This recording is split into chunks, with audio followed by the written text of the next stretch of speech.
ইতিপূর্বে 5 জন ধর্মীয় ভাবগাম্ভীর্য ও উৎসাহ উদ্দীপনার মধ্য দিয়ে দিনাজপুরের গোরের শহীদ বড় ময়দানে দেশের সর্ববৃহৎ ঈদুল ফিতর জামাত অনুষ্ঠিত হয়েছে।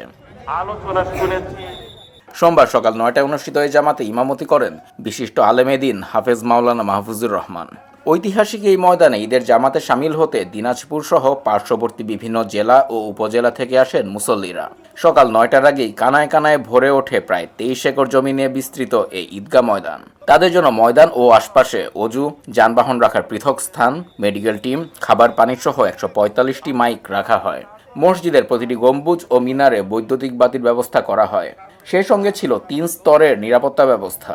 নামাজ শেষে মুসলিম উম্মার জন্য বিশেষ মোনাজাত করা হয়।